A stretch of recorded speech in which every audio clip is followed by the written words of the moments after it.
Vamos começar com uma coisa muito clara aqui. Anistia é traição à democracia. E olha, esse não é um princípio de esquerda, é um princípio liberal. Deixa eu explicar por quê.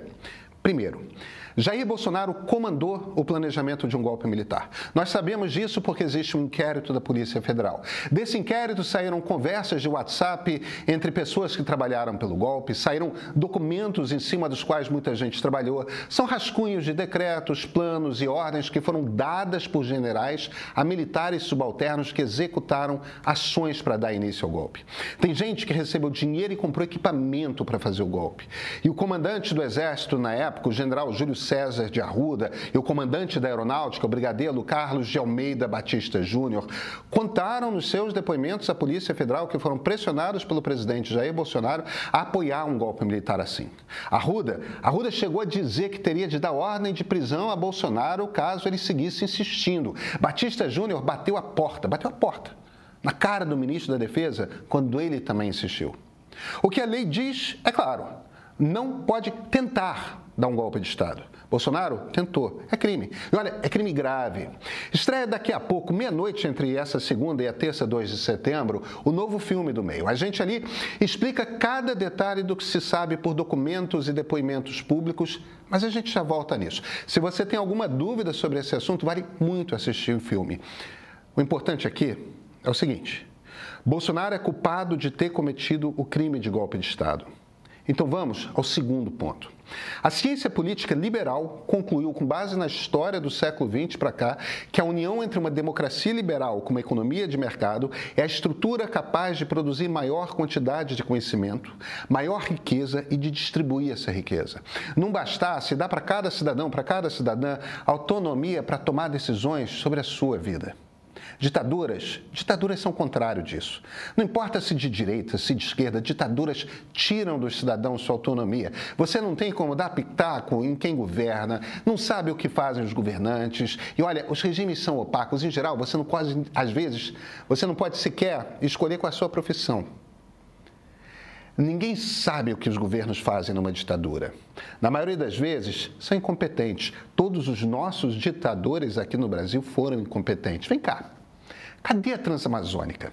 Segundo dados da Embrapa e do Banco Mundial, no total, as obras da estrada que ligaria o Nordeste à Amazônia custaram entre 160 e 170, olha, bilhões de reais. A obra da linha 6 do metrô de São Paulo saiu por 17 bilhões, 10 vezes menos.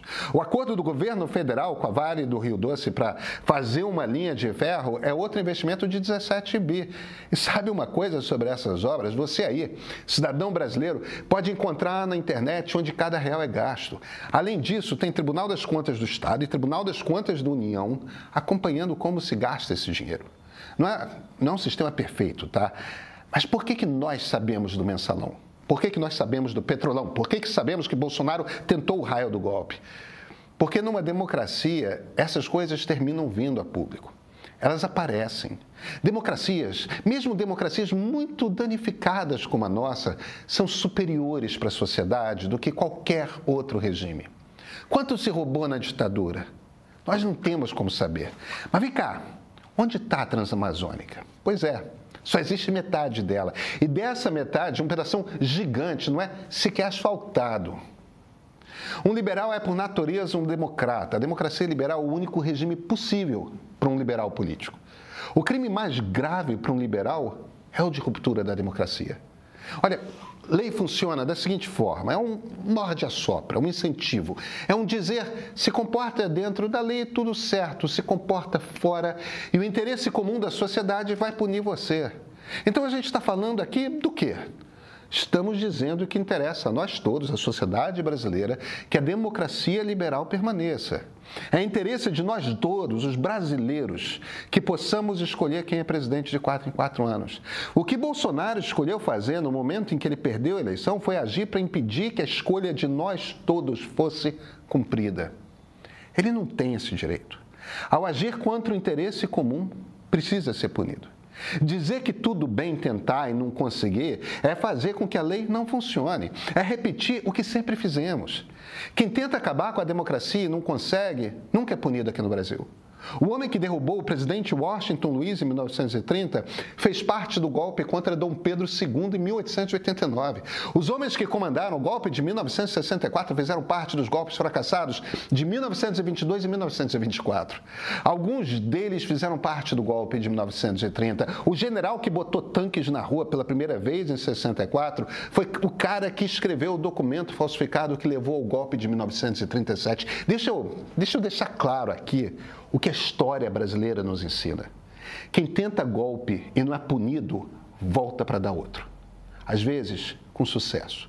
Em todos os 7 golpes militares que deram certo, tinha gente envolvida que tentou dar golpes no passado. Em todos. Agora temos mais um de muitos golpes fracassados. Gente, que Brasil a gente quer? Um Brasil que finalmente pune golpistas? Ou um Brasil que vai continuar aberto a perder sua democracia? Anistia nunca pacificou o Brasil. Quem promete isso hoje não leu um livro de história.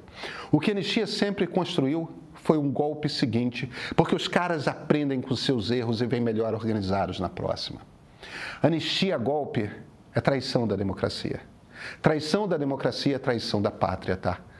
Eu sou Pedro Doria, editor do Meio. Às 0h de amanhã, estreia O Julgamento do Século, segundo episódio da série Democracia, uma História Sem Fim. Na verdade, vai estrear no ar ainda hoje, tá? Quase meia-noite. Eu já assisti o filme e posso garantir. Você vai enxergar a tentativa de golpe de um jeito que nunca foi contado. Sérgio Rodrigues, Flávia Tavares e Ricardo Rangel colocam Paulo Gonet, procurador-geral da República, no centro da história e revelam, com depoimentos de generais, ministros do STM, juristas e vozes da resistência civil, o quão perto chegamos de perder a nossa democracia. Assistir agora é essencial para entender o julgamento de Jair Bolsonaro e seus aliados, que começa amanhã e segue pelas próximas semanas. O Julgamento do Século estreia logo mais no streaming do Meio, exclusivo para assinantes premium. Assina, tá imperdível. E esse é o ponto de partida.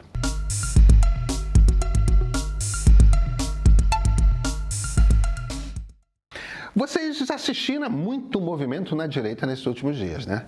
No Rio Grande do Sul, Gilberto Kassab pegou o microfone e falou o seguinte: o Brasil será um país abençoado se tiver Eduardo Leite como presidente. Pois é, só uma semana antes, Kassab jantou com Lula, ele contou que Ratinho Júnior será o candidato do PSD à presidência. Aí, na TV Bandeirantes, Kassab mandou outra. Não haverá nenhum problema de compor com Tarcísio, caso ele entenda que o melhor para o Brasil e para São Paulo seja a sua candidatura. Para Kassab, Tarcísio é um candidato de centro-direita que unifica todos os partidos de direita.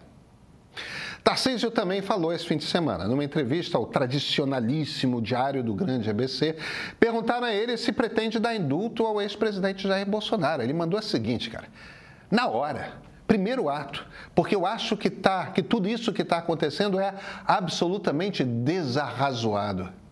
Desarrazoado. Vamos começar pelo mais importante. Jair Bolsonaro é golpista. Tarcísio de Freitas sabe disso. O que Tarcísio está prometendo é trair o Brasil. Mas o que é esse jogo que está rolando? Esse jogo está mais ou menos combinado, tá? Estão pressionando o Bolsonaro. Existe uma convicção que se formou nesses partidos de direita, entre os seus líderes, de que o apoio de Bolsonaro ainda é necessário. E Bolsonaro, nesse momento, está desesperado. Flávio Bolsonaro deu entrevista à Folha. Para ter apoio do pai, precisa garantir que terá anistia. Eduardo Bolsonaro ligou para o pai, a gente ouviu essa mensagem, e mandou o pai tomar no... Pois é, você sabe, né? Aí disse que Tarcísio não vai entregar anistia, coisa nenhuma. É só nisso que eles pensam. Então, nesse momento de pressão total, o que estão fazendo?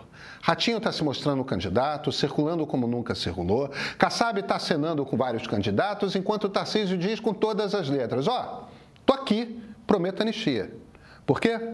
Porque querem o apoio do ex-presidente. E o relógio está ali, né? Tic-tac, tic-tac, tic-tac. Em algumas semanas, Bolsonaro vai estar preso e não poderá apoiar mais ninguém. Ou ele decide agora, ou cala-se para sempre.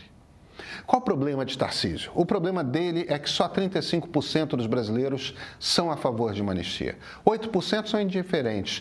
E 55% dos brasileiros são contra qualquer anistia para os golpistas. Olha, se a gente levar em consideração todos os eleitores brasileiros, Lula teve 38% dos votos no segundo turno de 2022. Isso mesmo. Se a gente leva em consideração Todo mundo que votou em Bolsonaro, votou em branco, ou nulo, ou sequer apareceu para votar, Lula teve 38% dos brasileiros votando nele para se tornar presidente. E 55% dos eleitores são contra a anistia. O que Tarcísio espera? Ele espera ter o apoio de Bolsonaro, que é o líder de 13% de todos os brasileiros? Ele ignora que, números do Instituto Ideia, 26% dos brasileiros que se dizem de direita dizem também que são não bolsonaristas. Aí ele quer conseguir toda a direita, chegar ao segundo turno e disputar com Lula. Ele espera mais, ele acha que todo mundo que não votou nem nele, nem Lula no primeiro turno, vai escolher ele. Porque eleição é isso, né? Quem te elege não é quem gosta de você. Quem te elege no segundo turno é quem gosta menos ainda do outro. A aposta que Tarcísio está fazendo é que esses 55% de eleitores brasileiros estão mentindo para o Datafolha ou são só assim mais ou menos contra a anistia. Ele está torcendo para que isso não tire voto dele, embora muito mais gente do que tenha votado em Lula seja contra a anistia. Mas olha, ninguém tenha dúvida, Lula nunca foi tão impopular como presidente. Não quanto é hoje. De todos os presidentes que concorreram à reeleição, só Jair Bolsonaro chegou na campanha mais impopular do que Lula é hoje. Então, qual é a melhor arma para Lula na campanha? Dizer que todo dia que Tarcísio é Bolsonaro, que Tarcísio vai dar anistia para Bolsonaro, isso é bom para Lula. Essa é a conta que Tarcísio de alguma forma está fazendo. Vai dar certo? Temos um ano pela frente, vai ser um ano muito, muito longo. O fato é que nós sempre vivemos surtos autoritários. Historicamente, dar golpe no Brasil é um negócio de menor risco que você pode tentar, né? À medida em que houve um processo de erosão democrática no Brasil, esse processo foi acompanhado de uma maior politização das Forças Armadas. Não havia politização das Forças Armadas? O que eu tenho certeza é que os alto comando não aceitaram uma intervenção militar. Nós nunca tivemos dúvidas em não sair da legalidade. Não há dúvidas. De um ponto de vista histórico, o que está em julgamento no Supremo é o velho viés antidemocrático das Forças Armadas brasileiras.